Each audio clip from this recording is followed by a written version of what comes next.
सभी प्यारे भाइयों और बहनों और दर्शकों में उपस्थित विशेष अतिथि नितिन भाऊ तलवारी सर, ऋतायुष मेश्राम साहब और सभी लोगों को प्यार भरा जय भीम।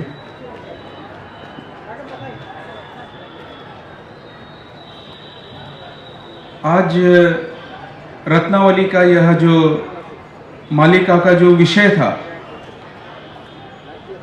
राष्ट्र, लोकतंत्र और बौद्ध धर्म, नेशन, डेमोक्रेसी एंड बुद्धिज्म, इसकी आखिरी पायदान में आज बुनने की कोशिश कर रहा हूं। और आज यहाँ आपके बीच बोलते हुए मुझे बेहद गौरवान्वित फील हो रहा है, महसूस हो रहा है। इसका मुख्य कारण यह है कि आज का यह एक पवित्र दिन भी है। भारत के आधुनिक ही नहीं, प्राचीन, मध्ययुगीन और आधुनिक इतिहास का यह एक महत्वपूर्ण दिन है, जहां हमारा देश एक प्रजातंत्र बना, लोकतंत्र बना। और उसकी जो प्रेरणा थी, मूलतः भले ही इसकी अभिव्यक्ति 1956 में हुई होगी, लेकिन 1950 में जब बाबा साहब ने संविधान भारत के प्रथम राष्ट्रपति राजेंद्र प्रसाद को सौंपा, उसकी जो इंस्पिरेशन थी, उसकी जो प्रेरणा थी, उसकी अभिव्यक्ति उसके 6 साल पश्चात इस भूमि पर हुई। तो आज का यह पवित्र दिन है और ऐसे पवित्र भूमि से आप सब लोगों के बीच मैं इस विषय पर बोल रहा हूँ। इससे मुझे अपने आप में काफ़ी धन्यता महसूस हो रही है। दूसरा आनंद मुझे इसलिए भी हो रहा है भाई और बहनों कि पहली बार भारत के प्राचीन इतिहास से लेकर आधुनिक इतिहास तक जो भी हमने प्रोफेसर थोरात और कल इरफान इंजीनियर जी बोले, बहुत बड़ा एक इतिहास की यात्रा उन्होंने हमारे सामने रखी। लेकिन उस सभी इतिहास की यात्रा में 1950 में जब संविधान दिया गया, तो यह पवित्र दिन इसलिए भी है कि पहली बार ऐसे हुआ कि सभी धार्मिक ग्रंथों की जो मान्यताएं थी और उनके जो कोड ऑफ कंडक्ट्स थे, वो चाहे वेदों से आए हो, मनुस्मृतियों से आए हो, फिर वो अन्य किसी रिलीजियस टेक्स्ट से आए हो, और उनकी एक अपनी मान्यताएं थी, उनके अपने कोड थे, कोड ऑफ कंडक्ट थे। तो पहली बार इस महामानव ने यह काम किया भारत के, जब सभी भी इसकी रचना हुई हो, जब कभी भी यह एक देश करके जाना गया हो, तब पहली बार ऐसा हुआ कि संविधान का आदर सर्वोच्च होगा और वही उसके मूल्य इस देश को निर्धारित करेगा, परिभाषित करेगा। ऐसे हुआ। इसीलिए आज का दिन एक लोकतांत्रिक दिन है, एक रिपब्लिक डे है। इसलिए भी मुझे बेहद खुशी हो रही है। इसकी भी मैं आप सब लोगों को शुभकामनाएं देता हूं। बुद्ध ने कहा है कि दुनिया एक जलता हुआ घर है, और यह बातें वैचारिक मात्र लग सकती है, वैचारिक हो सकती है, लेकिन भारत में जो विशेष परिस्थितियों से आज यह जो देश गुजर रहा है, और इसकी अगर मैं कुछ एक अवलोकन मैं आपको बताऊं, तो पूरे विश्वविद्यालयों में हम देखते हैं जितने रिप्रेजेंटेटिव्स होने चाहिए, उसके तुलना में आधे से कम लोग पढ़ाने वाले हैं। केवल 9% SC OBC परसेंट जो मास है, वह उनके जो आदर्श या आइडियली जो फुलफिल होना चाहिए उसके 50% से कम है। 496 वाइस चांसलर्स इस देश में होने चाहिए, उससे भी अधिक होने चाहिए। और रिजर्वेशन का अगर हम आंकड़ा लेते हैं तो उस आंकड़े से हम देखते हैं तो 6 से भी कम संख्या, परसेंटेज नहीं, 1 2 3 4 5 6, 6 से भी कम संख्या उन वाइस चांसलरों की विश्वविद्यालयों में है। क्लासरूम्स में हम जब देखते हैं तो 70% समय छात्र और छात्राओं का एक सवर्णों के द्वारा पढ़ाया उन्हें जाता है। वो जो टाइम है वो 70% is dominated by upper caste. अब उन क्लासरूम्स में उनकी मेथोडोलॉजी क्या है, कैसा इतिहास वो पढ़ाते हैं, उसको इंटरप्रेट वो कैसा करते हैं, उसके मायने वो क्या निकालते हैं, कैसा अर्थ वो निकालते हैं, वो उन्हें ही पता है। तो यह भी एक जलता हुआ घर है, बुद्ध के शब्दों में अगर मैं कहूँ तो आधुनिक समय में। दूसरी और एक रोचक बात मैं आपको बताना चाहता हूँ। जब से भारत आज़ाद हुआ, भारत के आज़ादी के पश्चात फर्स्ट 6 गवर्नमेंट्स जो बनी, यानी 5 × 6 30, 30 साल तक, भारत के आज़ादी के 30 साल तक जो स्वतंत्र सरकारें जो बनी, उन स्वतंत्र सरकारों में एक भी शेड्यूल ट्राइब का प्रतिनिधित्व नहीं था, एक भी शेड्यूल ट्राइब का प्रतिनिधित्व नहीं था। और वो जो पार्लियामेंट जो थी, it was about 75% dominated by upper caste. यह एक आंकड़ा या यह एक जानकारी हमें मिलती है। 80 से 90% जो मीडिया है वह सवर्णों से प्रभावित है या विशिष्ट तबके के लोगों से प्रभावित है। मैं किसी विशिष्ट तबकों को कोई हानि नहीं पहुंचाना चाहता, ना ही मैं उनको टारगेट करके कुछ बोलना चाहता हूं। यह जो आप आंकड़े निकालोगे गवर्नमेंट ऑफ इंडिया से तो आपके सामने यह चित्र दिखेगा। ऐसे कई मामले हैं जिनकी चर्चाएं होनी चाहिए, नहीं होती है, या अपने तरीके से उनको पेश किया जाता है। एक फिलोसोफर ने इसको आज का जो पॉलिटिक्स है या कल्चर है, जो संस्कृति है, जो समाज है, उसे पोस्ट ट्रूथ इरा कहा गया है। पोस्ट ट्रूथ इरा का मतलब यह होता है कि वही सत्य मैं पेश करना चाहता हूं जो मैं चाहता हूं। जहां मेजॉरिटी है, जहां बहुमत है, उस बहुमत से जो मैं पेश करना चाहता हूं, किसी उत्खनन में जो मैं खोदना चाहता हूं और जो दिखाना चाहता हूं वही मैं दिखाऊंगा, या मैं उस चीज को वहां डालूंगा जो मुझे दिखानी है। उसको पोस्ट ट्रूथ कहते हैं। पोस्ट ट्रूथ में क्या होता है, जो तथ्य होते हैं उन तथ्यों को नजरअंदाज किया जाता है और जो सत्ता में या हावी जो तबका है वह हावी तबका अपने सत्य को पेश करना चाहता है। इसे पोस्ट ट्रूथ कहते हैं। इसलिए जहां प्रभाव रहा हो, वो किसी पार्टी का रहे या किसी तबके का रहे, किसी वर्ग का रहे, किसी जाति का रहे, तथ्यों को नजरअंदाज करके जो हमें पढ़ना है, जो हमें दिखाना है, जो हमें बताना है, उसे पोस्ट ट्रूथ इरा कहते हैं। तो सभी वैचारिक जो लोग हैं, जो रिसर्चर्स है, पॉलिटिकल साइंटिस्ट है, सोशल साइंटिस्ट है, कल्चरल साइंटिस्ट है, फिलोसोफर्स है, इस तरीके से आज जो दुनिया में हो रहा है, इस वाद को, इसको प्रभाव, पोस्ट ट्रूथ इरा का यह प्रभाव इसे कहते हैं, जिसमें हम जो सत्य है उसको हम नहीं देखते हैं। मुझे लगता है बाबा साहब के संविधान की जो जीनियस है, उनके इंटेलिजेंस की जो जीनियस है, ये यहाँ पे नजर आती है। तथ्यों को नजरअंदाज न करते हुए सत्य के साथ कोई भी समझौता नहीं करना, यह बाबा साहब का जीनियस है, या इस संविधान का जीनियस है, जिसमें इतनी क्लिष्ट समाज या सांस्कृतिक धार्मिक क्लिष्टता में एक लोकतंत्र को, जो दुनिया का सबसे बड़ा लोकतंत्र इस देश में जिंदा है और चल रहा है, जहां पे सभी मान्यताओं को तोड़कर एक संवैधानिक नैतिक जो मूल्य है, उन मूल्यों के आधार पर यह समाज चलेगा, वो उसके गवर्निंग प्रिंसिपल्स होंगे। इसकी पहली बार जाहिर मान्यता देश ने इसको स्वीकारा और उसे परिभाषित किया।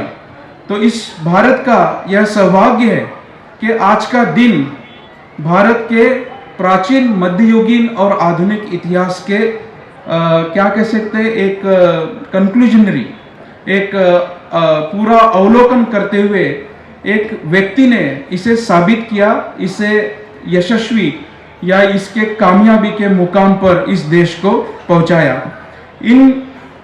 कल जब मैं नेशन के ऊपर वक्तव्य सुन रहा था, इस देश की जो परिभाषाएं हो रही थी, बहुत सुंदर तरीके से इरफान साहब ने और प्रोफेसर थोरात जी ने भी इन बातों को छेड़ा और बताने की कोशिश की। उनमें मुख्यतः उन्होंने हिंदू और मुस्लिम यह दो प्रमाणों में देश को समझने की उन्होंने कोशिश की, लेकिन मुझे लगता है बात वहीं तक सीमित नहीं थी। जब भारत आज़ादी की ओर बढ़ रहा था, तब मुख्य तौर पर बहुत सारी कल्पनाएं, आज़ाद भारत कैसा हो, एक स्वतंत्र भारत कैसा हो, उसके रंग कैसे हो, कौन से रंग उसके ऊपर चढ़े जाए, इसके ऊपर चर्चाएं हो रही थी, उसके लिए आंदोलन हो रहे थे, इसके लिए विचारधाराएं काम कर रही थी। उसके मैं केवल अति संक्षिप्त में 5 जो रंग है वो आपके सामने रखना चाहता हूं। पहला जो रंग था, जो धर्म प्रधान था, जाति प्रधान था, जिसको कल इरफान साहब ने बोला, अगर आप लोग तीनों टॉक्स को अगर सुनते आए हो, जिसको पुण्य भूमि उन्होंने कहा कि मैं मेरा गोल्डन ईरा कहाँ देखता हूँ, मैं अपने देश का गोल्डन ईरा कहाँ देखता हूँ। इस प्रकार से गोल्डन ईरा ढूंढने की जो ओड़ लगी हुई थी या स्पर्धा लगी हुई थी, उन स्पर्धाओं में सबसे पहला रंग यह था जिसे पितृभूमि या मातृभूमि कहते हैं, जो धर्म प्रधान के आधार पर ही उसे समझा जाएगा। जो एक जाति प्रधान भी देश था, जाति प्रधान भी उसका रंग था। और निश्चित रूप से इसके जो मुख्य नेता थे वो तिलक और सावरकर थे इतिहास में, इसमें कोई दो राय नहीं है। 1923 या 27 की बात है, उन्होंने सातारा के एक पब्लिक मीटिंग में तिलक जी ने स्टेटमेंट दिया था, क्या तेलियों को संसद में जाके तेल निकालना है या कुंभटों को संसद में जाके क्या हल चलाना है। इन विधानों से यह स्पष्ट होता है, मैं कोई घड़ित बातें नहीं बता रहा हूं, तथ्यों के साथ मैं बता रहा हूं। सातारा के पब्लिक मीटिंग में उन्होंने यह बयान दिया था। तो यह एक रंग भारत का, या वैसा भारत हो ऐसा चल रहा था। दूसरा जो था उसे मैं गुमराह लोकतांत्रिक देश कहता हूं। मैं उसे गुमराह लोकतांत्रिक देश इसलिए कहता हूं क्योंकि उसमें भी एक राम राज्य की बात हो रही थी, एक वर्णाश्रम धर्म के ऊपर आधारित देश बने ऐसा एक देश का रंग चढ़ाया जा रहा था। और उसके भी जो मुख्य नेता थे वो थे गांधी और पटेल, क्योंकि सेपरेट इलेक्टोरल एक्ट में सर ने, प्रोफेसर थोरात ने जी ने बहुत अच्छी तरह समझाया कि क्यों सेपरेट इलेक्टोरल एक्ट में जो कम्युनल फोर्सेस जो है वो हावी होती है, और उन हावी फोर्सेस में क्यों जो प्रतिनिधित्व हमें चाहिए या जिस समाज या तबके से वह निर्भयता से जो कहना चाहिए वह उसको वो कह नहीं पाता है। और इसका विरोध मुख्यतः वर्णाश्रम धर्म या स्वराज जिसे बोला गया उसके ऊपर था। इसकी कथनी तो लोकतांत्रिक थी, क्योंकि गांधी ने यह बोला कि मैं छुआछूत के खिलाफ हूं, तो इसकी कथनी तो लोकतांत्रिक थी, लेकिन इसकी करनी लोकतांत्रिक नहीं थी। इसलिए मैं इसे गुमराह लोकतांत्रिक देश का रंग कहता हूं। यह दूसरी राष्ट्र की कल्पना उभर कर आ रही थी और काफी हावी थी। इसके प्रतिसाद जो मैं कह रहा हूं आज आपको स्पष्ट दिखेंगे। तीसरी जो कल्पना थी वह थी साम्यवाद की, कम्युनिज्म की, जहां पे डिक्टेटरशिप को या एक तानाशाही को नष्ट करके एक श्रमजीवी इकट्ठा आए। इस श्रमजीवियों को इकट्ठा लाकर एक देश का श्रमजीवी प्रधान देश बनाया जाए, ऐसी उनकी कल्पनाएं थी, जो पश्चिम जगत से प्रभावित थी, मार्क्सिज्म से प्रभावित थी। और इसके भी जो नेता थे वो भगत सिंह थे। उन्होंने इस प्रकार के प्रयास किए, कितने ही अच्छे उद्देश्य क्यों ना हो, लेकिन बाबा साहब ने इस बात को स्पष्ट किया है कि यह जो श्रमजीवी वर्ग है, यह लोग समझ नहीं पाए कि यहाँ लोग जातियों में बटा हुआ है, यहाँ गरीबी में लोग बटा हुआ नहीं है। जो लोग गरीब है वो जरूरी नहीं है कि उसको समाज में उच्च स्थान मिले। इसलिए अभी ये जो 10% रिजर्वेशन का जो बिल आया है, उनकी गरीबी और निम्न जातियों की गरीबी समान नहीं है, क्योंकि उनका सामाजिक दर्जा समान नहीं है।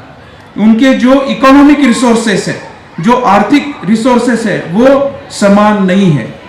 और चौथा जो रंग देश का उस वक्त यानी आज़ादी के पहले जो चला, वो बिल्कुल स्पष्ट है, वो था 2 नेशन थ्योरी का, जिसके नेता थे जिन्ना और गांधी। इनके बीच यह संघर्ष चलता रहा और इसीलिए यह देश का बंटवारा हुआ, जिसका परिणाम हमारे सामने है। तब बाबा साहब ने एक बहुत महत्वपूर्ण विधान किया था कि इस देश के रंग बनाते हुए will they put creed about the country और कंट्री अबाउ द क्रीड। क्या आप जाति को देश के ऊपर रखोगे या देश को जाति के ऊपर रखोगे? आपकी प्रधानता क्या होगी?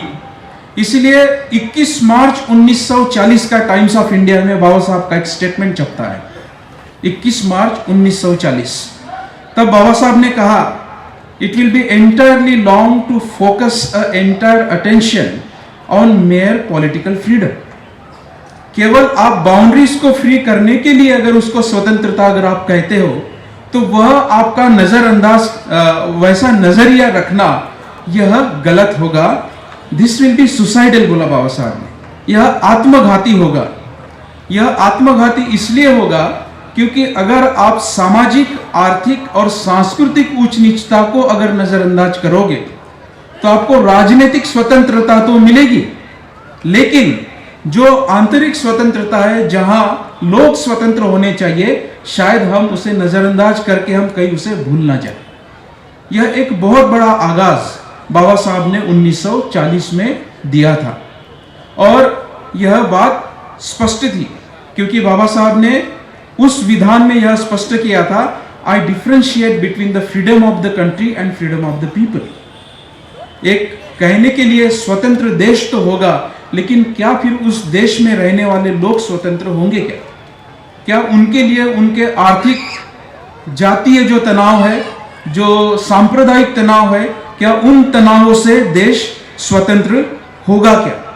इस संघर्ष में बाबा साहब ने या एक 5वीं जो संकल्पना आई देश की, वह जो देश की संकल्पना थी उसकी नींव थी समता, स्वतंत्रता और बंधुता। मूल्यों के ऊपर आधारित, नैतिकता के ऊपर आधारित देश की संरचना, जहां पे मार्जिनलाइज कम्युनिटी हो, जिस समुदाय को स्वतंत्रता न मिली हो, जिनको अधिकार न मिले हो, उन अधिकारों की दखल वहां होगी। उनको पूरी लिबर्टी मिलेगी, उनको फ्रैटर्निटी मिलेगी, उनको न्याय मिलेगा। और इनके जो नेता थे, उन नेताओं की लिस्ट में आते फिर महात्मा फुले, शाहू महाराज, अयंकाली और निश्चित रूप से 1950 में जो सुपरस्टार बने, वो बने डॉक्टर भीमराव रामजी अंबेडकर। 1950 में संविधान देकर उन्होंने एक जो शिरोमणि जो था इस देश के इतिहास के लिए, वह आज रचा। और यह इसकी तैयारी बाबा साहब कई सालों से, कई दिनों तक कर रहे थे। और यह संविधान, प्रोफेसर थोराट सर ने इसकी कुछ हिंट्स दी थी कि कैसे कैसे प्रयास होते हैं, कैसे कैसे विधान आते हैं, कैसे कैसी मानसिकताएं बनाई जाती है। इसीलिए मैं इसे पोस्ट ट्रूथ कहता हूँ। कहीं ऐसा ना हो कि जो सत्य है उसको आप बाजू में रखकर जो आपके सामने तथ्य रखे जाते हैं उसमें आप गुमराह हो जाओ। यह पोस्ट ट्रूथ गलती आने वाले समय में ना हो, इसका ऊंचा समय, हाई टाइम जिसे कहते, वो आज हमारे सामने आया हुआ है और इसको हम नजरअंदाज नहीं कर सकते। क्या बताया जाता है, कई लोग ऐसा कहते हैं संविधान तो इधर उधर से चिपकाया गया है, बनाया गया है। कोई कहते हैं कि इसमें भारतीय संविधान में भारतीयत्व क्या है। मैं उन लोगों से पूछना चाहता हूं, कौन से संविधान में 17 नंबर की कलम है जहां पे untouchability is a punishable offence है।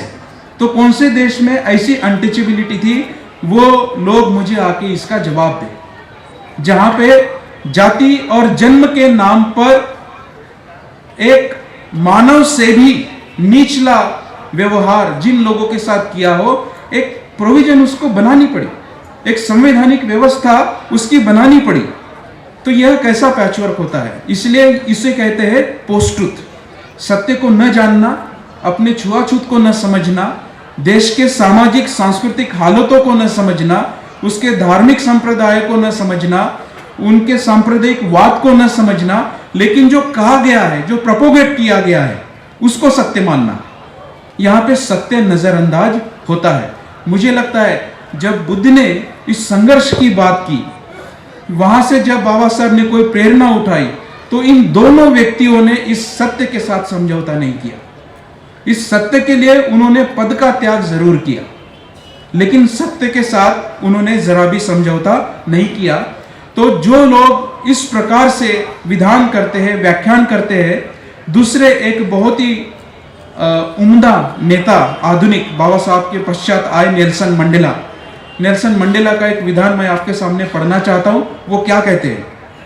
वो कहते हैं the Indian constitution provides inspiration in preparation of new African constitution. एक नया अफ्रीका का संविधान बनाने के लिए मुझे यह संविधान प्रेरणा देता है। We hope that our effort in formulation of new constitution will reflect the work and ideas of the great son of India doctor Baba Saheb Ambedkar. कि मैं जो नया संविधान बना रहा हूं, नए समाज की जो मैं रचना कर रहा हूं, मुझे आशा है कि उनका जो चिंतन है मेरे समाज के ऊपर प्रतिबिंबित होगा। Great son of India doctor Ambedkar, constitution to social justice to the upliftment of oppressed in the worthy of emulation. यह ऐसा संविधान है जो अनुकरण योग्य है। यह विधान नेल्सन मंडेला देते हैं। एक जिम्मेदार व्यक्ति जिम्मेदार विधान करता है, इस बात को भूलिए मत। इस बात को हमें ध्यान में रखना होगा। तब 1956 में जब वॉइस ऑफ अमेरिका को बाबा साहब संबोधित कर रहे थे, एक लेक्चर दे रहे थे, तब बाबा साहब ने इस राष्ट्र की संकल्पना रखी और वहां पे लोकतंत्र को परिभाषित किया। वो कहते हैं कि जो लोकतंत्र है, थोड़ा सर ने कहा इसे, is not mayor mode form of government. यह केवल सरकार बनाने की प्रक्रिया नहीं है कि आप मुझे वोट दो और फिर मैं सरकार बना लूंगा और आप लोकतांत्रिक हो जाओगे। बहुत सारे लोग कहते हैं, इसलिए वह सत्य है, ऐसा नहीं है। कभी कभी डेमोक्रेसी इस प्रकार से मिसगाइड हो सकती है। इसलिए बाबा साहब उसके मूल्य बताने की कोशिश कर रहे हैं। It's associated living with respect and reverence.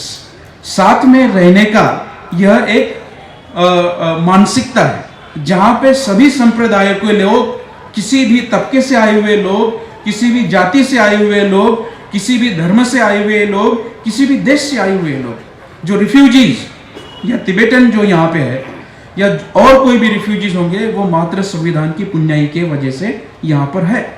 तो उन सब के लिए एक रिस्पेक्ट और रेवरेंस का साथ में अनुभव, इसे बाबा साहब ने डेमोक्रेसी कहा है।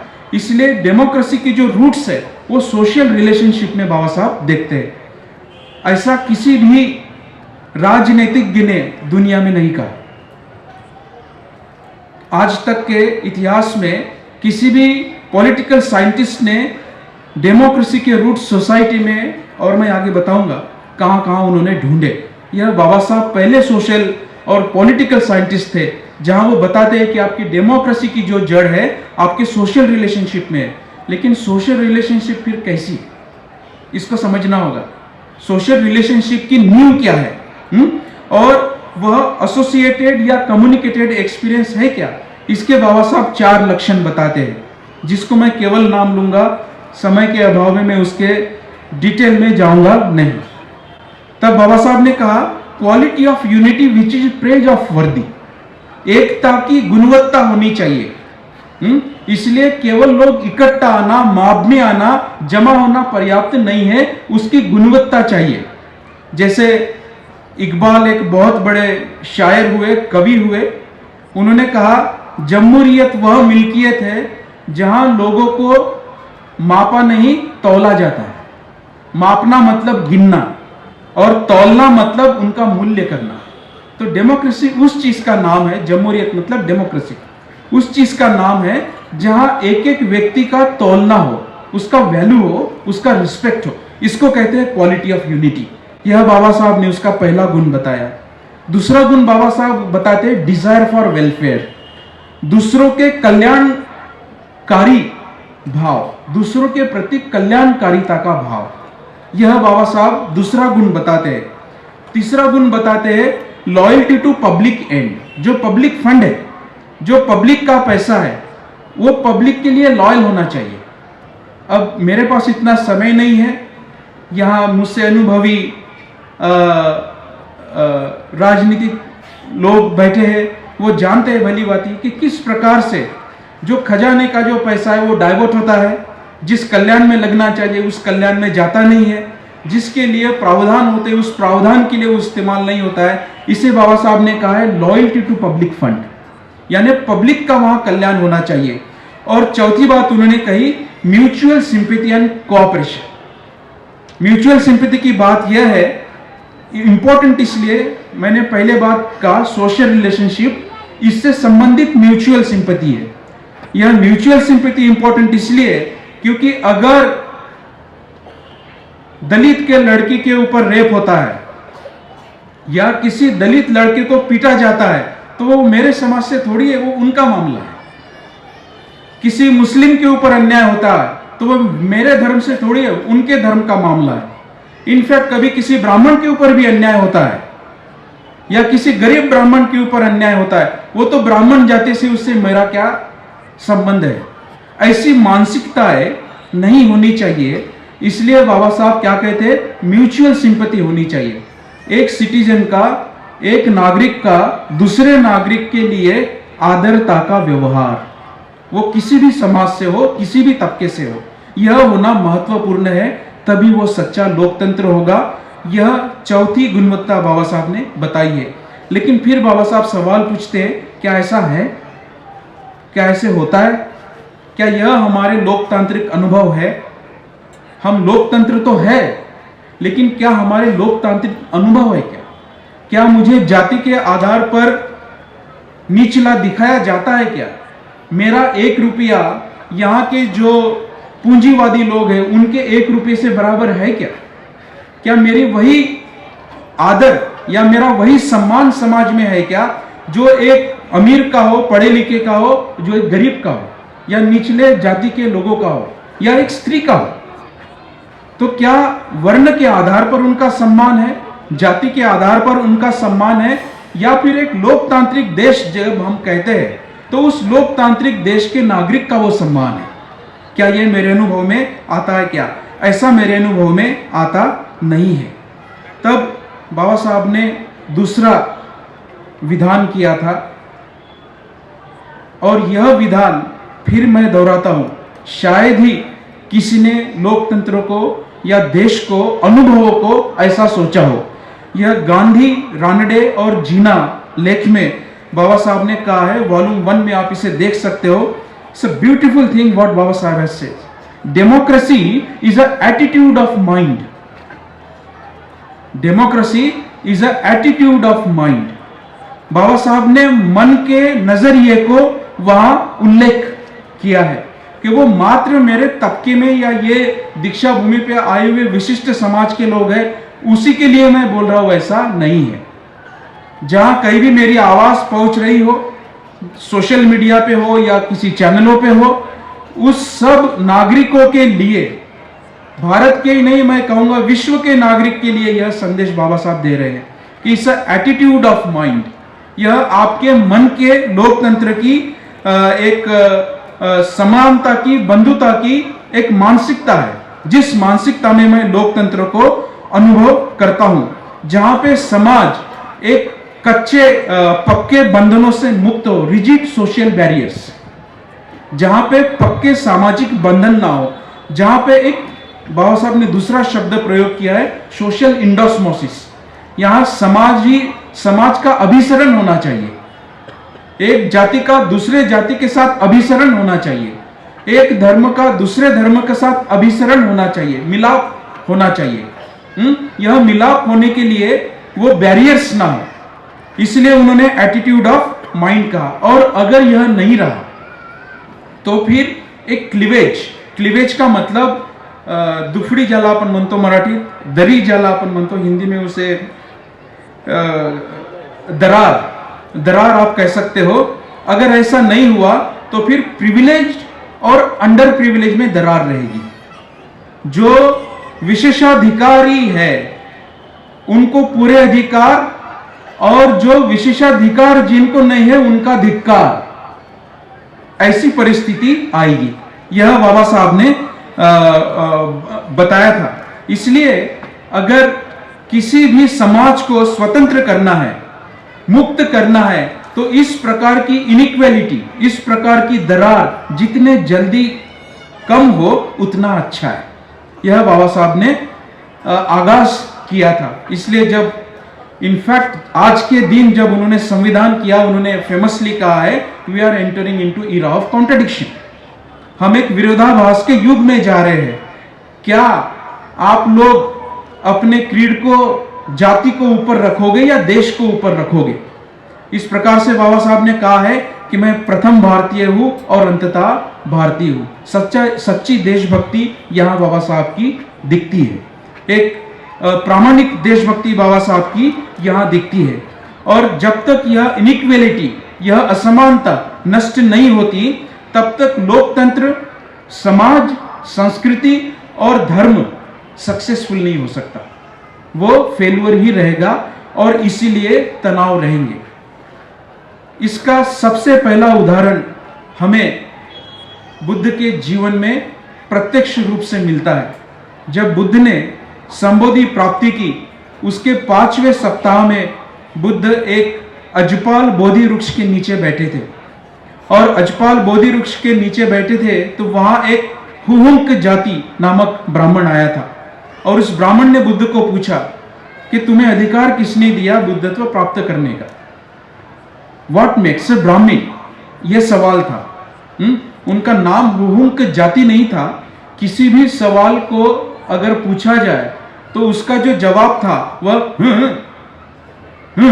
ऐसे आता था।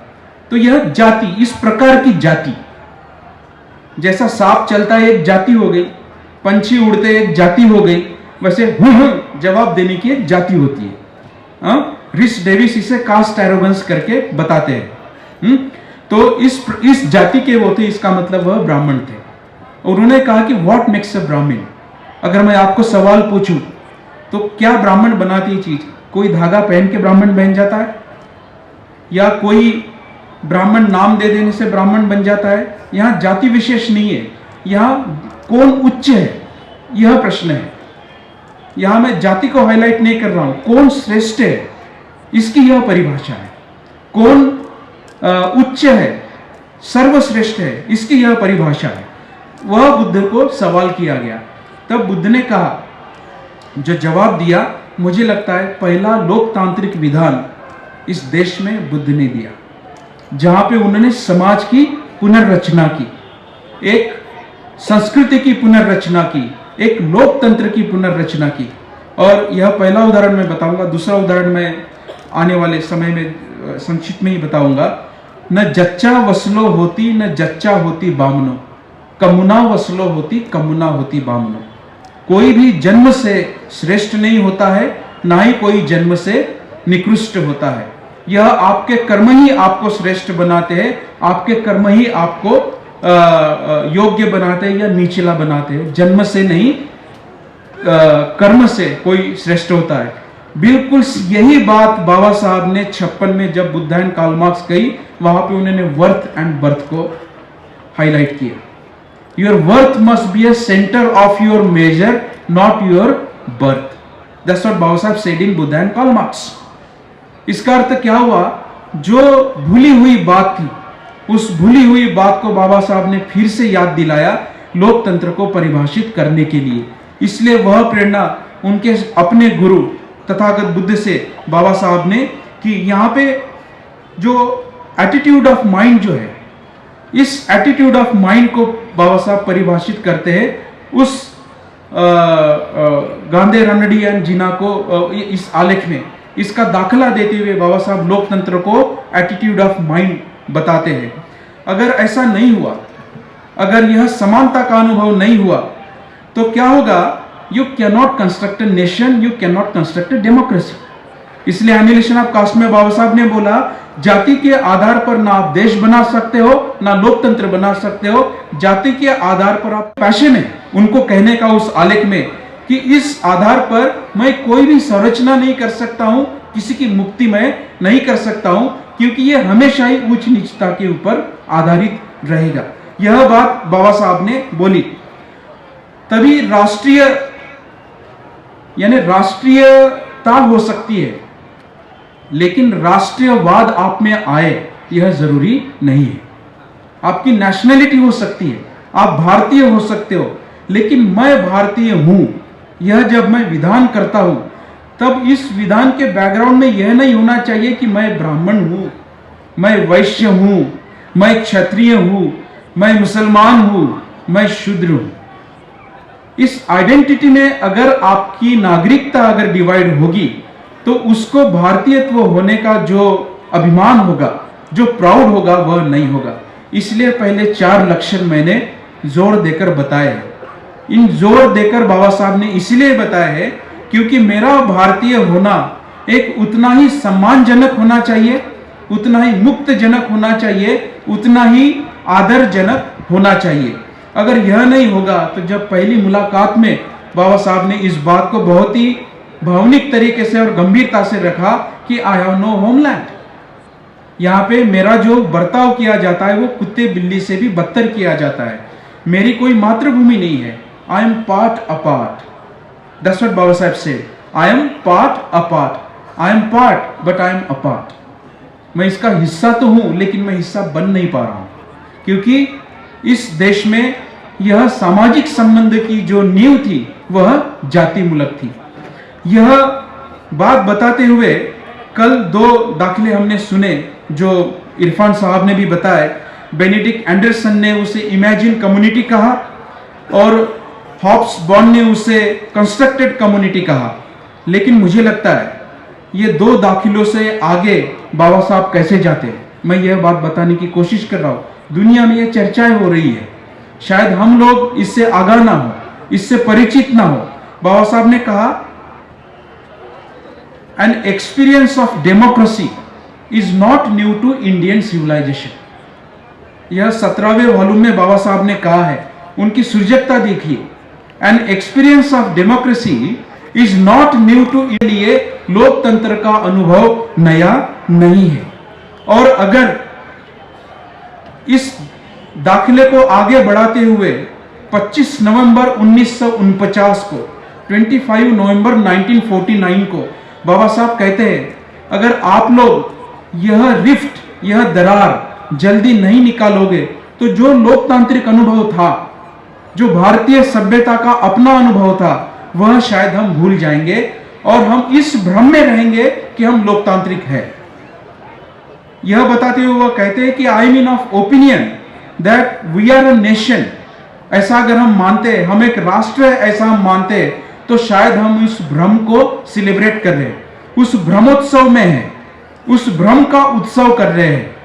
तो शायद उस भ्रम के उत्सव को निकालने के लिए क्या बाबा साहब किस लोकतंत्र की बात करते हैं, किस प्रकार से वो भ्रम को दूर करना चाहते हैं, इसलिए बाबा साहब ने बुद्ध के संघ का उदाहरण दिया। और यह बुद्ध का संघ का उदाहरण दीक्षा भूमि पे नहीं दिया, वो कोई प्रवचन नहीं दे रहे थे, ना ही किसी बौद्ध गैदरिंग को एड्रेस कर रहे थे। He was speaking in constitution assembly, in parliament. ये रिकॉर्डेड बातें होती है जो देश के इतिहास के पन्नों में लिखी जाती है।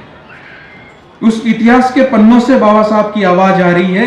वो किसी तबके को नहीं संबोधित कर रहे हैं, वो पूरे राष्ट्र को संबोधित करते हुए कहते हैं कि लोकतंत्र का अनुभव भ्रम निराश करना होगा, क्योंकि यह आज भी जाति मूलक है।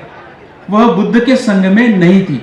बुद्ध के संघ में जिस प्रकार किसी भी जाति से कोई भी भिक्षु आए तो जिस प्रकार नदियों का पानी आप डिफरेंशिएट नहीं कर सकते हो, अलग अलग नहीं कर सकते हो, उसी प्रकार सच्चे लोकतंत्र में वह जातियां नष्ट हो जाती है, वह उसका अनुभव होता है।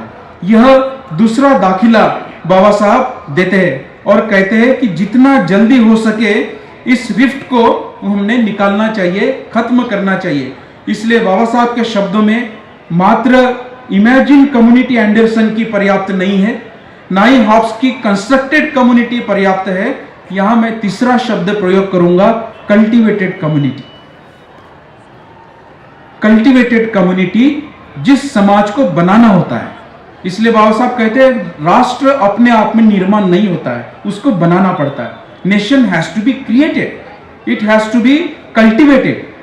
और इसमें इस नोशन को, एटीट्यूड ऑफ माइंड जो बाबा साहब ने कहा, और उस नोशन को बाबा साहब ने 1936 में भली भांति समझाया। 20 साल पहले जो बात हमें दे रहे हैं स्वतंत्रता के 46 और 56 और 36, 46 और 56, ये 6 की गैप अगर आप देखते हो तो उसके 20-30 साल पहले बाबा साहब कहते हैं कि caste is nothing but a notion of mind. यह कोई अपने आप में भ्रम नहीं है, सत्य नहीं है, यह आपकी केवल मानसिक धारणा है। और प्राइम गोल क्या है?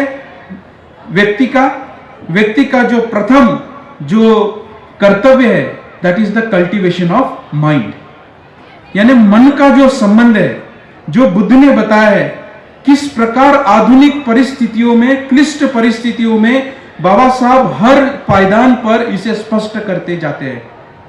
36 में नोशन ऑफ माइंड कहा, कास्ट को इसका कोई अस्तित्व नहीं है कहा। और अगर मैं उस कल्पना को, उस धारणा को सत्यता मानूं तो मैं वाकई में किसी को दलित समझ बैठूंगा, जबकि वो एक जीता जागता मानव है। उसमें वही पोटेंशियल है जो एक ब्राह्मण में होता है। मैंने विद्वान ब्राह्मण भी देखे हैं, मैंने मूर्ख ब्राह्मण भी देखे हैं, मैंने विद्वान अछूत भी देखे हैं तथाकथित, मैंने मूर्ख तथाकथित अछूत भी देखे हैं। इसका जाति से क्या संबंध है? जब एक भिक्षु एक गांव से गुजर रहा था, वैशाली के गांव से जा रहा था, और एक चांडाल स्त्री को उसने पानी की याचना की, जल की याचना की, और उस जल की याचना करते हुए उसने कहा कि माते मुझे जल चाहिए। उसको जल मांगते हुए वह चांडाल स्त्री जो थी वह अछूत थी, और वो घबरा गई कि मैं तो जाति से अछूत हूं, पानी का और मेरा और उच्च वर्णियों का कोई संबंध नहीं है, मैं इसको पानी कैसे दूं? उसके मन में पानी देने की इच्छा थी, अभिलाषा थी, लेकिन वो पानी देने का साहस नहीं कर रही थी। तो तब भिक्षु ने पूछा, माते आपको कौन सी चीज रोक रही है? वो कहती है मैं चांडालन हूं, मैं आपको कैसे पानी दूं? आप अपवित्र हो जाओगे। तब भिक्षु का जो जवाब था, उसका जवाब था, माते पानी का संबंध प्यास से है, जाति से नहीं। पानी का संबंध प्यास से है, जाति से नहीं। इस प्रकार से अगर हम देखते हैं तो अगर आपके मन की वो नोशन अगर मैंने वास्तविक रूप से अभिव्यक्त की कि यह चांडालन है, तो शायद मैं प्यास से मर जाऊंगा लेकिन पानी नहीं पीऊंगा। इतना भयानक हमारी मन की मानसिकताएं हो सकती है। इसलिए यह गहरा विश्लेषण बाबा साहब ने बौद्ध धर्म के या बौद्ध दर्शन के प्रकाश में डेमोक्रेसी का किया, एक लोकतंत्र का किया, जहां पे cultivation of mind is your prime goal, prime function, जहां पे आप मन के धारणाओं को नष्ट करो। अगर यह मन की धारणा है तो उसका जवाब भी जैसा जिस प्रकार बुद्ध ने दुख है और दुख का कारण है, उसी प्रकार बाबा साहब ने कहा अगर यह नोशन है तो फिर उसको नष्ट कैसे करें। तब बाबा साहब दूसरा विधान करते हैं। मुझे लगता है ये आधुनिक 2 आर्य सत्य है जो बाबा साहब ने दिए हैं। What mind creates mind can destroy, what mind do mind can undo. जो मन ने निर्माण किया है उस धारणा को मन ही नष्ट कर सकता है। इसलिए इस जाति की जो धारणा है जो भारत के मन में इतनी गहरी रुचि हुई है कि अगर इंटरकास्ट मैरिज हो जाए या किसी लड़की का किसी उच्च वर्णीय के साथ प्रेम विवाह हो जाए तो बाप अपने बेटी को बेटी नहीं देख पाता, वो अपने बेटे को बेटा नहीं देखता, उसके कत्लेआम हो जाते हैं। इतनी अंधदृष्टि जो है, यह अंधदृष्टि हावी है मात्र धर्मांधता के कारण या जाति के आधार के ऊपर जो अंधकार है उसके कारण। इसलिए बाबा साहब कहते हैं जो मन ने तैयार किया है, जो धारणाएं आपने निर्माण की है, जो आपने पक्का माना है, नित्य माना है, उसको बाबा साहब ने अनित्य माना है, उसको बाबा साहब ने अनात्म माना है, उसको बाबा साहब ने उसका अस्तित्व मानने से नकार किया है। इसीलिए वहां परिवर्तन संभव है। जो मन तैयार करता है उसे मन नष्ट भी कर सकता है। इसलिए जब मैं क्वालिटी ऑफ यूनिटी की बाबा साहब मैंने जब बात बताई या करते हैं तो वहां केवल यानी जियो पॉलिटिकल यूनिटी नहीं है, केवल ज्योग्राफी की यहाँ से पाकिस्तान की बॉर्डर है और यहाँ पे इंडिया की बॉर्डर है, फिर यहाँ से बर्मा की बॉर्डर है, फिर यहाँ से थाईलैंड की बॉर्डर है, फिर यहाँ से नीचे आओ तो ये श्रीलंका की बॉर्डर है। It's not a question of mayor Jio political unity. यह बहुत सुंदर दाखला संरक्षित जी देते हैं। वो कहते हैं कि there is also something called Jio ethical unity, Jio humanitarian unity. इसलिए अगर मुझे दुख होता है तो एक इंसान होने के नाते दूसरे के दुख को मैं महसूस करता हूं। तो आंसू जो होते हैं वो हिंदू आंसू या मुस्लिम आंसू या दलित आंसू या ब्राह्मण आंसू नहीं होते। आंसू आंसू होते हैं, दुख दुख होता है, दर्द दर्द होता है। और इस दुख मुक्ति का जो मार्ग है बाबा साहब ने इतने यानी अप्रतिम तरीके से आधुनिक समय में हमें समझाने की कोशिश की है। लोकतंत्र को इसलिए बाबा साहब ने एक attitude of mind, associated living का अनुभव इसके साथ उन्होंने जोड़ा है। और जब तक इस नजरिए को मैं समझूंगा नहीं तब तक शायद मैं थ्योरी में लोकतांत्रिक तो रहूंगा, मैं एक किताबों में लोकतांत्रिक तो रहूंगा, लेकिन मेरे अनुभवों में शायद मैं लोकतांत्रिक नहीं रहूंगा। और यही अनुभव शायद इन अनुभवों के प्रखर या गहरे या तीव्र अनुभवों से यह देश गुजर रहा है। इस देश को अगर कोई दिया दिखा सकता है तो मुझे लगता है भारतीय संविधान और डॉक्टर बाबा साहब आम्बेडकर ही दिखा सकते हैं। इस प्रकार के अंधकार में अगर किसी दिए की जरूरत है तो इस संविधान के दिए की जरूरत है, बाबा साहब की दृष्टि की जरूरत है, उसके लिए एक बुद्ध के दृष्टि की भी जरूरत है। बुद्ध की दृष्टि मैं किसी धर्म के कारण नहीं कह रहा हूं, या कोई लोग बुद्धिस्ट है इसलिए वो बुद्ध की दृष्टि कहता है इसलिए ऐसा मैं नहीं कह रहा हूं। मैं बुद्ध की दृष्टि को सत्य की दृष्टि मानता हूं, क्योंकि बुद्ध ने पोस्ट ट्रूथ नहीं बताया है। तथ्य को तरोड़ मरोड़ कर सब लोग आत्मवाद को मानते हैं इसलिए मैं अनात्मवाद मानूं इसलिए नहीं कहा है। जो चीजों का सही स्वभाव है, जो चीजों का उचित देखने का नजरिया है, जो एटीट्यूड ऑफ माइंड जो सही है, जिसे वो सम्यक दृष्टि कहते हैं, उस दृष्टि से बुद्ध कहने की बात कहते हैं। बुद्ध ने अपने धर्म को बुद्धिज्म नाम नहीं दिया, बुद्ध ने बुद्धिज्म शब्द को नहीं गढ़ा है, बुद्ध ने धम्म को कहा। और धम्म क्या है? धम्म वह है जो चीजों के नजरिए को जैसा है वैसे देखने को बताता है। अगर ऊपर मस्जिद है, नीचे मंदिर है और उसके नीचे अगर बौद्ध विहार है तो वो मुझे सम्यक दृष्टि दिखाती है।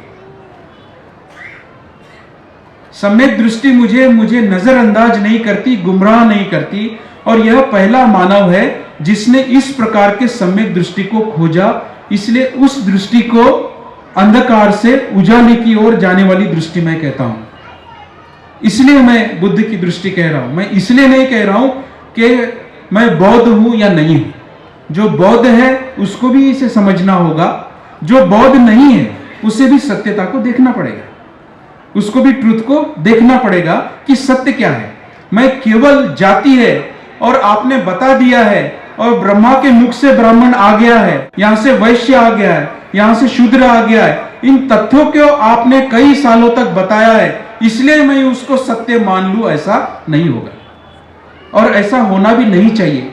जो भी प्रज्ञावान व्यक्ति है, किसी भी जाति धर्म से हो, वो ब्राह्मण क्यों ना हो, इस बात को वह अस्वीकार ही करेगा अगर वो इंसान है और अगर उसमें विवेक बुद्धि है तो उसको इस बात को स्वीकार नहीं कर सकता है। कल के नाटक में आपने इसे देखा होगा।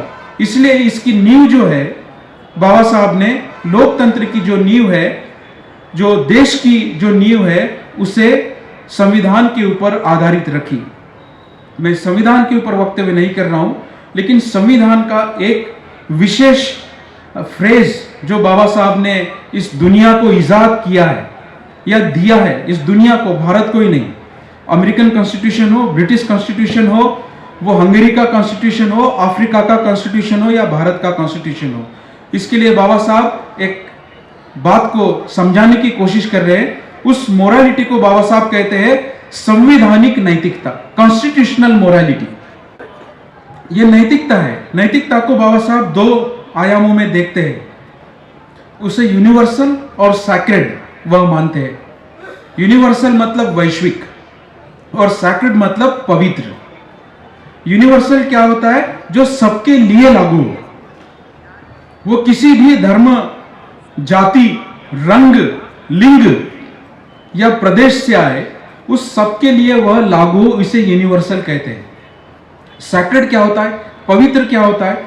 किसी जल की पवित्रता की बात नहीं कर रहे या किसी धर्म पवित्रता की बाबा साहब यहां बात नहीं कर रहे, वह उस पवित्रता की बात कर रहे हैं, वो पवित्रता जहां पे आपका जो अहंकार है, आपका जो सेल्फिशनेस है, आपकी जो पहचान है, उस पहचान के परे जाकर आप उसे देखते हो। तो जब संविधान भारत ने बाबा साहब को दिया, तो वो केवल किसी विशिष्ट समुदाय को नहीं दिया। बाबा साहब ने संविधान मात्र मेरे लिए नहीं लिखा, बाबा साहब ने संविधान मात्र अछूतों के लिए नहीं लिखा, वो ब्राह्मणों के लिए भी लिखा, वो मुसलमान के लिए भी लिखा, वो ईसाइयों के लिए भी लिखा, वो माइनॉरिटीज के लिए भी लिखा, वो रिफ्यूजीज के लिए भी लिखा, वो कश्मीरियों के लिए भी लिखा और जो नॉर्थ ईस्ट के लोग हैं उनके लिए भी वो लिखा। इसको कहते हैं पवित्रता, जो मेरे पर्सनल इंटरेस्ट से परे जाए, वो पवित्र है। जहां मेरा स्वार्थ ना हो, जहां मेरा अहंकार हावी ना हो, जहां मैं केवल मेरा ही फायदा देखूं, ऐसा ना हो, इसको बाबा साहब ने सैक्रेड कहा, पवित्र कहा। और यह अगर प्रॉमिस नहीं होता, यह कॉन्स्टिट्यूशनल मोरालिटी अगर प्रॉमिस नहीं होती है, तो फिर वह शायद अपवित्र होगा। मैं केवल मेरे ही समाज का फायदा देखूंगा, मैं केवल मेरे लिए ही रिजर्वेशन की बात करूंगा। इसलिए आपने देखा होगा जो आरक्षण के आंदोलन चले, जिसमें शेड्यूल कास्ट और शेड्यूल ट्राइब की आहुतियां ज्यादा बढ़ी। और आपको मैं यह भी बताऊं, गोलमेज परिषद में जब विवाद हुए थे, सबसे पहला रिजर्वेशन अगर किसी के लिए बाबा साहब ने लाया तो वो ओबीसी के लिए लाया। उसके पश्चात बाबा साहब ने शेड्यूल कास्ट और शेड्यूल ट्राइब के लिए रिजर्वेशन लाया। इसका मतलब मैं मात्र मेरे लिए ना सोचूं, यह पवित्र है। मैं केवल मेरे स्वार्थ के लिए ना सोचूं, मैं केवल मेरे समाज के लिए ना सोचूं, यह पवित्र है। अगर मैं ऐसा सोचूं 3% के लिए या 15% के लिए मैं 10% लाऊं, यह अपवित्र है, यह अपवित्र होगा।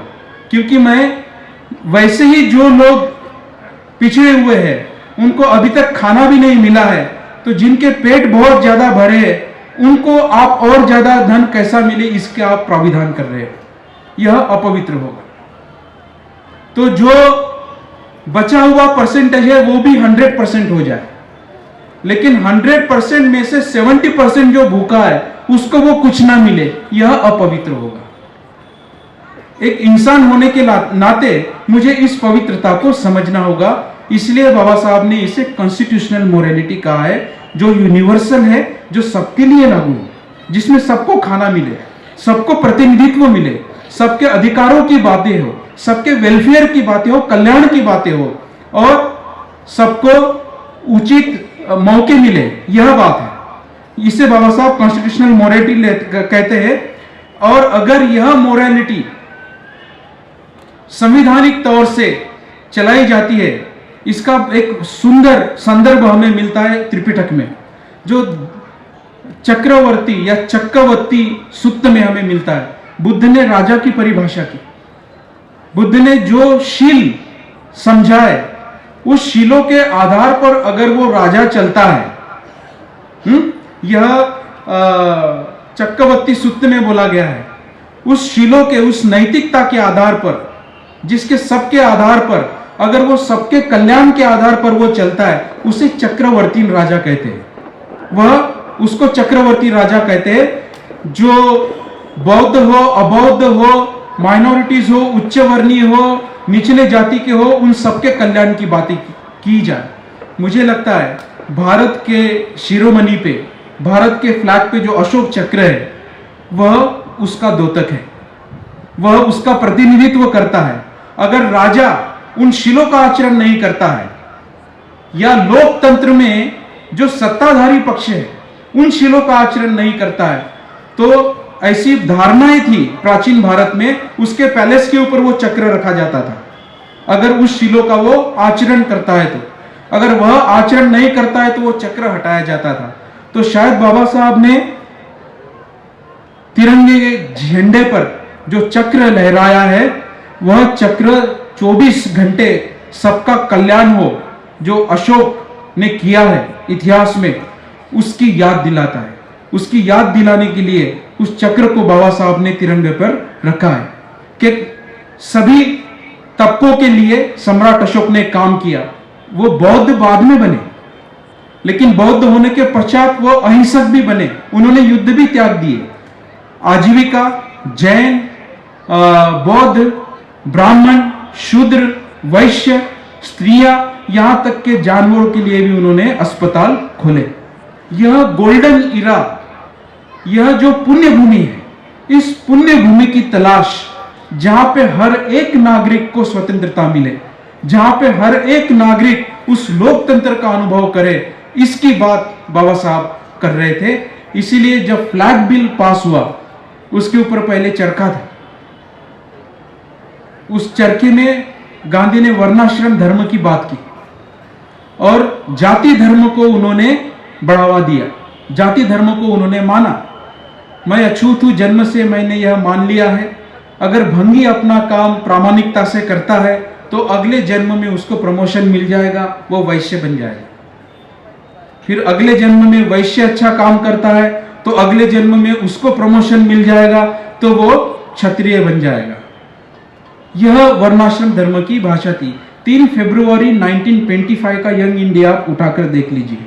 3 फरवरी 1925, उसमें गांधी ने सुझाव दिए थे कि ये इतनी बड़ी जो जातियां है ना, उन सब जातियों को केवल 4 वर्णों में बांट दो और जो अछूत है उनको वो शूद्रो वर्ण में ले लो, यानी उनको थोड़ा सा प्रमोशन दे दो, इससे आपके समस्या का समाधान हो जाएगा। शायद यह विरोधाभास, यह इरा ऑफ कॉन्ट्राडिक्शन आज भी हम महसूस करते हैं। इसको जितना जल्दी, इस कॉन्ट्राडिक्शन को हम निकाले, इस क्लीवेज को हम निकाले, इसके लिए बाबा साहब ने एक लोकतांत्रिक, धर्मनिरपेक्ष, जाति विहीन भारत की बात की, एक सबके लिबर्टी, इक्विलिटी, फ्रैटर्निटी की बाबा साहब ने बात की और एक इंसानियत की बात की। वह इसलिए थी, मैं केवल 2 मुद्दे कहकर रुक जाऊंगा, मेरा अंतिम पड़ाव में मैं वैसे पहुंच गया हूं। लोकतंत्र में बहुत सारे लोग वोट करते हैं, इसलिए वो सच ही होता है ऐसा नहीं है, इसलिए सत्य वहां नजरअंदाज हो सकता है। इसके उदाहरण में अगर हम देखते हैं तो हिटलर भी लोकतंत्र से चुनकर आए थे। इंग्लैंड में जो ब्रेक्सिट का बिल पास हुआ वो भी लोकतंत्र से ही आया। हमारे देश के भी जो लोग चुने जाते हैं वो लोकतंत्र से आते हैं। जरूरी नहीं है बहुत ज्यादा लोग उसको वोट करें इसलिए वो सत्य है, यह आवश्यक नहीं है। इसका मैं अंतिम दाखिला दूंगा रोहिणी नदी के तट पर जाकर। नेपाल में जो रोहिणी नदी बह रही थी, शाक्य और कोलियों ने सभी का मत था कि युद्ध होना चाहिए पानी के लिए, और सब लोगों का मानना है इसलिए युद्ध हो रहा था। मात्र एक व्यक्ति ने उसका विरोध किया, वो थे सिद्धार्थ गौतम। एक व्यक्ति ने यह साहस किया कि सब लोग मान रहे हैं इसलिए मैं इसे नहीं मानूंगा, युद्ध इसका सुझाव नहीं है, युद्ध इसका पड़ाव नहीं है, इससे आपको समाधान नहीं मिलेगा। तब बुद्ध ने बोला कि आपको, डू यू लव वॉरियर्स और वाटर, दैट्स द स्टेटमेंट। आपको खून ज्यादा मौल्यवान लगता है या पानी? तो दोनों सेनाओं से आवाज आई, खून ज्यादा मौल्यवान है, इसलिए हम इन लोगों को मारना नहीं चाहते, इसलिए हम इन लोगों को नष्ट नहीं करना चाहते। यह बात बुद्ध ने या सिद्धार्थ गौतम ने उस वक्त सभी से कहलवाई। इसलिए बाबा साहब कहते हैं वो लोकतंत्र का सबसे पहला अनुभव प्राचीन भारत में इस देश को आया, जहां पे 2 लोग कोलियों से चुने गए, 2 लोग शाक्यों से चुने गए और एक व्यक्ति न्यूट्रल था, और उन 5 लोगों के संवाद से आप इनका सुझाव निकालो। यह सुझाव सिद्धार्थ गौतम ने दिया। यह डेमोक्रेटिक वैल्यू है, यह डेमोक्रेसी है, यह लोकतंत्र का सच्चा अनुभव है जो वायलेंट ना हो। सभी जो राष्ट्र के प्रकार बताए, वो जाति प्रधान हो, धर्म प्रधान हो, उसमें भी हिंसा हुई, कम्युनिस्टों में हिंसा हुई, भारत पाकिस्तान में हिंसाएं हुई, और जो अन्य राष्ट्र के जो संकल्पनाएं थी उन सब में हिंसाएं हुई। लेकिन जिस भारत की बाबा साहब बात कर रहे थे, जिस प्रबुद्ध भारत की बात बाबा साहब कह रहे थे, वह नॉन वायलेंट था, वह अहिंसक था, वह हिंसा मूलक नहीं था। इसलिए युद्ध के परे जाकर देखना होगा। अगर मैं अपने शाक्यों का ही या कोलियों का ही, आज के भाषा में अगर मैं कहूं, केवल मेरे जाति का ही अगर भरोसा देखूं, केवल मेरे जाति का ही अगर मैं लाभ देखूं, तो शायद मैं यह कभी भी जो स्वतंत्रता, समता और बंधुता है यह स्थापित नहीं कर पाऊंगा। इसे कहते हैं कॉन्स्टिट्यूशनल मोरालिटी, जहां पे आप किसी भी धर्म से हो, किसी भी राज्य से हो, किसी भी जाति से हो, आपकी एक कॉमन एग्रीमेंट होनी चाहिए, एक सामंजस्य होना चाहिए कि भले ही मैं मुसलमान हूं, भले ही मैं हिंदू हूं, भले ही मैं बौद्ध हूं, भले ही मैं जैन हूं, भले ही मैं निचले जाति का हूं या उच्च जाति का हूं, उसमें मैं इन सब चीजों को नजरअंदाज करके जो कॉमन है, उस कॉमन शीलों को, कॉमन मोरालिटी को मैं अपनाऊंगा। तो भाई और बहनों, शील बुद्ध ने जरूर सिखाए, पंचशील बुद्ध ने जरूर सिखाए, और वो सभी मानवता के लिए लागू होते हैं। इन्होंने उसको अपनाया है अपने कॉन्स्टिट्यूशन में कि हिंसा नहीं होनी चाहिए, चोरी नहीं करनी चाहिए, वगैरह वगैरह, ये आप सब लोगों को ज्ञात होगा। लेकिन यहां एक नया आधुनिक बुद्ध आता है, एक नव बुद्ध आता है। ऊ चंद्रमणि ने इसी भूमि पर बाबा साहब को बौद्ध धर्म की दीक्षा दी, और ऐसा पहला गुरु मैंने देखा। यह बात आप ध्यान से सुनिए, यह पहला गुरु मैंने देखा जिसने अपने शिष्य को या अपने चेले को नवबुद्ध कहा। 23 नवंबर 1956 को ऊ चंद्रमणि ने बाबा साहब को नवबुद्ध कहा, एक आधुनिक बुद्ध कहा। और संरक्षक जी ने भी यह बात कही है, उन्होंने कहा Bhim might be a new name of the Buddha. Bhim यह शायद बुद्ध का नया नाम हो सकता है। क्यों? क्योंकि आप कौन सी साधनाएं करते हो, किस प्रकार की विपस्सनाएं करते हो, कौन सा आचरण करते हो, यह सब महत्वपूर्ण है। या शून्यता आप प्रैक्टिस करते हो, नागार्जुन आप प्रैक्टिस करते हो, वसुबंधु आप प्रैक्टिस करते हो, यह सब ठीक है, लेकिन इसकी अभिव्यक्ति कहां होगी? इसकी अभिव्यक्ति आपके सामाजिक संबंधों में, आपके करुणा में, आपके मैत्री में होगी। तब यह नव बुद्ध जो है यह मॉडर्न 5 शील देता है। और वो मॉडर्न 5 शील क्या है? Liberty, equality, fraternity, justice and dignity. यह 5 आधुनिक शील बाबा साहब हमें देते हैं जो संविधान के प्रियम्बल में लिखित है। लिबर्टी वह है जहां हर व्यक्ति मुक्त है जब तक वो औरों के अधिकार की हिंसा ना करे। जो धर्म, जो पेशा, जो काम वो करना चाहे वह करे। इक्वेलिटी क्या है? जहां पे इक्वेलिटी की खूबसूरती यह है कि मैं इक्वेलिटी के बारे में सोचूं ही नहीं। I have to suspend thinking in terms of equality. मैं इक्वेलिटी के बारे में सोचता हूं तो पहले ही मानता हूं कि ये ऊपर है और ये नीचे है, क्योंकि इक्वेलिटी में इनबिल्ट इनइक्वेलिटी है। और इक्वेलिटी को परिभाषित करते हुए बाबा साहब कहते हैं, अगर मैं इन लोगों को आज का खाना दूं और इन लोगों को खाना न दूं तो ये लोग इनके विरुद्ध आंदोलन करेंगे। यह होता है प्योर इक्वेलिटी और इनइक्वेलिटी में। लेकिन जो जाति मूलक ग्रेडेड इनइक्वेलिटी है, यहां पे यह तबका अपने लिए सोचता है, यह तबका अपने लिए सोचता है, यह तबका अपने लिए सोचता है और यह तबका अपने लिए सोचता है, तो इनकी यूनिटी कभी बनती नहीं। इनका जो सेंटर है परिवर्तन का, वो कभी भी जाति के बाहर निकलता नहीं है। इसलिए यह शील सबसे पावरफुल शील है इक्वेलिटी का, समानता का, जहां पे मैं इक्वेलिटी के टर्म्स में ही सोचता नहीं हूं। मैं दूसरे व्यक्ति को केवल व्यक्ति के रूप में ही जानता हूं, मानव को मानव जैसा ही देखता हूं। उसको मैं किसी जाति का रंग चढ़ाकर, लिंग का रंग चढ़ाकर, वर्ण का रंग चढ़ाकर देखता नहीं हूं। इसलिए जस्टिस, जहां पे हर किसी को न्याय मिले, सब कानून के आगे समान हो और डिग्निटी, सबको सम्मान मिले, और इस सब की नींव बाबा साहब ने फ्रैटर्निटी में रखी, बंधुता में रखी। बाबा साहब कहते हैं बंधुता या फ्रैटर्निटी यह पर्याप्त शब्द नहीं है जिस लोकतंत्र की मैं बात कर रहा हूं। तब बाबा साहब दूसरा महत्वपूर्ण दाखला देते हैं, फ्रैटर्निटी को मुझे या लोकतंत्र को मुझे बताने के लिए जो शब्द मुझे मिलता है वो बुद्ध की डिक्शनरी में मिलता है, वो है मैत्री। मैत्री को मैं बंधुता से जोड़ता हूं। मैत्री ही बता सकती है कि सच्ची बंधुता क्या है, नहीं तो म्यूचुअल सिंपैथी नहीं होगी। अगर वो बंधुता नहीं होगी तो मैं उस बहन को मेरी जाति की नहीं होगी तो बहन नहीं समझूंगा, उस भाई को मैं भाई नहीं समझूंगा अगर वो मेरे जाति से नहीं हो। तो यह बात महत्वपूर्ण है। वो बहुचक्र का एक लास्ट इमेज में दिखाना चाहता हूं आपको,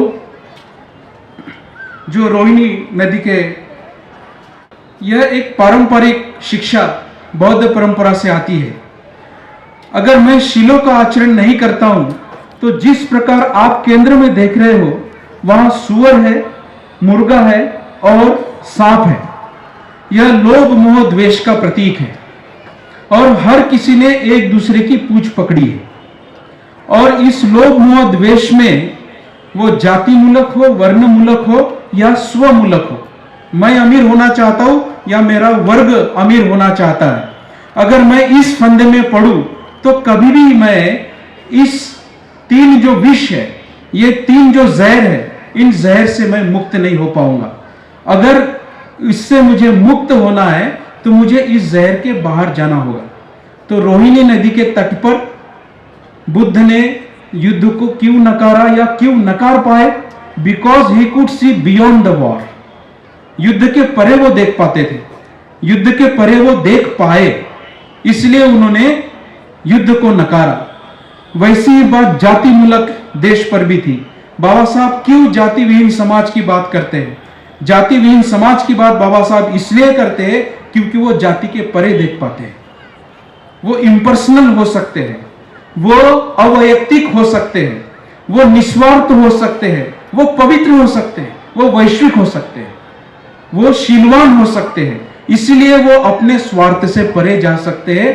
मैत्री तभी आएगी जब आप अपने आप से अधिक प्यार करना छोड़ दोगे, जब अपने समाज के केवल जाति विशेष के लोगों को अधिक प्यार करना छोड़ दोगे, उनका सम्मान और दूसरों का अपमान ऐसा करना छोड़ दोगे। जब तक मैं इस चक्र से बाहर न निकल पाऊं तब तक मैं अपने आप की दृष्टि को, मेरे राष्ट्र की परिभाषा को, लोकतंत्र की परिभाषा को मैं परिभाषित नहीं कर पाऊंगा। नहीं तो शायद बाबा साहब केवल अपने लिए काम करते, ऐसा बाबा साहब के जीवन में कतई प्रस्तुत नहीं होता है। सबके लिए उन्होंने काम किया, हर जाति के लिए उन्होंने काम किया, हर तबके को उन्होंने न्याय दिया। इसलिए मैं लिबर्टी, इक्वलिटी, फ्रैटर्निटी, डिग्निटी और जस्टिस को आधुनिक पंचशील समझता हूं। दीज आर द मॉडर्न 5 प्रिसेप्ट्स, जहां कॉमन जो मुसलमान को जस्टिस चाहिए उसको यह पार्शियल चाहिए, क्रिश्चियन को यह पार्शियल चाहिए, ये हिंदू को चाहिए, ब्राह्मण को भी चाहिए और तथाकथित अछूतों को भी चाहिए, स्त्री को भी चाहिए, पुरुष को भी चाहिए। सबको लिबर्टी, इक्वलिटी, फ्रैटर्निटी, जस्टिस और डिग्निटी चाहिए। और यह मैं तब कर पाऊंगा जब मैं इस आत्म मोह से, आत्म मान से, अपने अहंकार से, अपने जाति प्रेम से या मात्र जाति प्रेम से मैं बाहर निकलूं। तब उस इमेज में आपने देखा होगा बुद्ध एक कोने पे उस भव चक्र के बाहर नजर आते हैं और उस भव चक्र के बाहर वो उंगली दिखाते हैं, वो मार्ग दिखाते हैं। जब तक मैं वो देखिए वहां राइट साइड के एंगल में बुद्ध की प्रतिमा दिखती है, जो भव चक्र से, ये जो विष है, इस विष के बाहर निकलकर वह मार्ग दिखाते हैं। मैं वहां बाबा साहब का ऐसा पुतला लगाना चाहूंगा।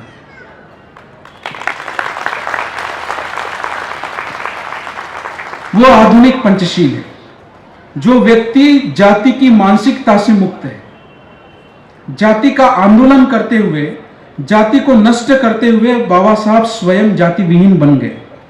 उन्होंने किसी जाति विशेष के लिए प्यार और किसी के लिए अहंकार ऐसा नहीं माना।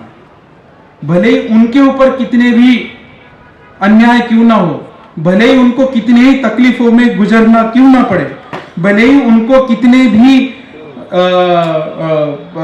अपमानों से क्यों ना गुजरना पड़े।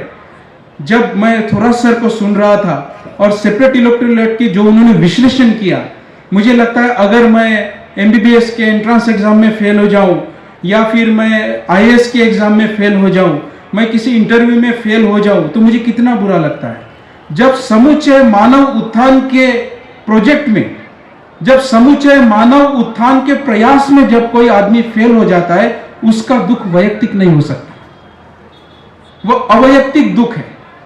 वो दुख बाबा साहब झेले और वो इसलिए झेल पाए क्योंकि इस अहंकार के चक्र से बाहर वो थे, उस जाति के अहंकार के चक्र से वो बाहर थे। इसलिए बाबा साहब केवल एक मात्र जाति विशेष के लिए नहीं, तो समूचे भारत के लिए, समूचे विश्व के कल्याण के लिए बाबा साहब यह बात कर पाते हैं। यही बात बाबा साहब करने की कोशिश कर रहे हैं। मुझे लगता है भाई और बहनों, जब तक राष्ट्र को समझते हुए, लोकतंत्र को समझते हुए हम राष्ट्र के परे ना जाएं, हम एक इथिकल, मोरल, शील या कॉन्स्टिट्यूशनल मोरालिटी के कॉमन एग्रीमेंट में ना आ पाए, और मुझे लगता है यह सबसे बड़ा उदाहरण बाबा साहब ने किसी के ऊपर थोपा नहीं, किसी के ऊपर लादा नहीं। जितना हो सके, जितने प्रयास हो सके, उन प्रयासों से बाबा साहब ने कॉन्स्टिट्यूशन असेंबली में लड़कर, गांधी से लड़कर, पटेल से लड़कर, नेहरू से लड़कर और उस वक्त के जो भी नेता होंगे उन सब नेताओं को समझाकर, उनके साथ सहमत होकर, असहमत होकर प्रयास किए और जितना हो सके अच्छा उन्होंने इस देश को देने की कोशिश की। अंततः वह स्वयं एक महामानव थे। इसलिए उस मुक्ति के लिए, अपने आप के मुक्ति के लिए और इस देश की मुक्ति के लिए इसी भूमि पर 47 के पश्चात 56 में बाबा साहब ने बौद्ध धर्म को अपनाया। और बौद्ध धर्म को उन लोगों के लिए नहीं अपनाया जो मात्र उनके थे। बाबा साहब ने यह नहीं कहा आता मी बौद्ध होता है आणि तुम्ही उभे व्हा आणि माझ्या बरोबर बौद्ध व्हा, ऐसा बाबा साहब बोलने का? ऐसे बाबा साहब ने नहीं कहा। उन्होंने कहा मैं ऐसा मानता हूं कि मेरा पुनर्जन्म हो रहा है या मेरा पुनर्जन्म हुआ है, मैं वह जाति नरक से मुक्त हुआ हूं, आज मैं उस मुक्तता का स्वाद ले रहा हूं। मेरा ऐसा विश्वास है कि इस मार्ग से मुक्तता निश्चित है। अगर आपको लगता है, look at the genius of this person, अगर आपको लगता है तो आप मेरे साथ आइए, उन्होंने जबरदस्ती नहीं की। अगर आपको लगता है आपकी मुक्ति है तो आप मेरे साथ खड़े होइए और आप इसको कहिए, मेरे साथ कहिए। तब उन्होंने त्रिशरण और पंचशील और लोगों को दिया। तो भले ही देश के ऊपर उसे थोपा नहीं, लेकिन एक ऐसी संघ की निर्मित, एक ऐसी अपील, एक ऐसी गहरी समझ भारतीय सभ्यता की, लोकतंत्र की, राष्ट्र की बाबा साहब ने की, जो मात्र किसी तबके के लिए नहीं लेकिन सभी तबके के लिए वह लागू होगा। इसी मैदान में एक रिपोर्टर ने बाबा साहब को पूछा था कि हे बाबा साहब, भारत में कहीं भी बौद्ध धर्म दिखता नहीं है, ऐसा सूखा हुआ धर्म आपने अपने लोगों के लिए क्यों चुना? जहां पे कहीं पे भी भिक्षु नहीं दिखता है, ऐसा धर्म आपने उत्थान के लिए क्यों चुना? तब बाबा साहब ने उस रिपोर्टर को जवाब दिया कि हे भला मानसा, हे दंजे ओ gentleman, that would be the English translation of it, कि हे भले महानुभाव, शायद ऐसा प्रतीत होता है कि आपने भारतीय संस्कृति और सभ्यता का गहरा अभ्यास नहीं किया है। मुझे पता है यह बौद्ध धर्म का जो वृक्ष है ऊपर से सूखा हुआ है, लेकिन इसके जड़ें आज भी गहरी है और हरी है। अगर मैं इस पर पानी डालूं, तो निश्चित ही यह बोधि वृक्ष फूलेगा और उस छाया में सच्ची समता, स्वतंत्रता और बंधुता आएगी। सच्चा लोकतंत्र निर्माण होगा और मेरे ही लिए नहीं, आपके लिए, समूचे भारत के लिए, विश्व के लिए एक सच्चा लोकतंत्र प्रस्थापित होगा, जहां पे हर व्यक्ति सुखी रहेगा, हर व्यक्ति सुसंवाद से रहेगा, हर व्यक्ति सहानुभूति से रहेगा। यह जो 5 आधुनिक शील है, यह 5 आधुनिक शील मात्र बौद्धों के लिए नहीं तो सभी समाज के लिए मिलेंगे। यह एक विशाल आशावाद, यह एक विशाल दृष्टि बाबा साहब ने इस देश को दी, इस विश्व को दी। भाई और बहनों, मैं आपसे जाते जाते यही अपील करूंगा, अगर आज किसी चीज की जरूरत है, अगर आज किसी बात की जरूरत है, तो यह संवैधानिक नैतिकता को प्रोटेक्ट करने की, इसको संरक्षित करने की, हर व्यक्ति को इसके महत्व को समझाने की, इसके स्पिरिट को हर किसी को पहुंचाने की, और इसका टेस्ट, इसका स्वाद, इसकी सुंदरता, यह मानवीय संबंधों की सुंदरता जो कॉमन सबके लिए लागू है, उसको पहुंचाने की जिम्मेदारी हम सब पर है, मुझ पर है, आप पर है। जो लोग इसे टॉक के पश्चात सुनेंगे, यूट्यूब पे सुनेंगे, सभी समाज के लोग सुनेंगे, कैसा वो उसको इंटरप्रेट करते हैं पता नहीं, लेकिन मैं उनसे भी कहूंगा, उन सबकी यह जिम्मेदारी है कि आज हम इन आधुनिक पंचशीलों को संरक्षित करें, भारत के हर नागरिक के लिए, विश्व के हर नागरिक के लिए। तभी सच्चा लोकतंत्र, सच्चा मानवीय अनुभव, सच्ची उन्नति, सच्ची प्रगति होगी, ऐसा मुझे लगता है। नमो बुद्धाय, जय हिंद।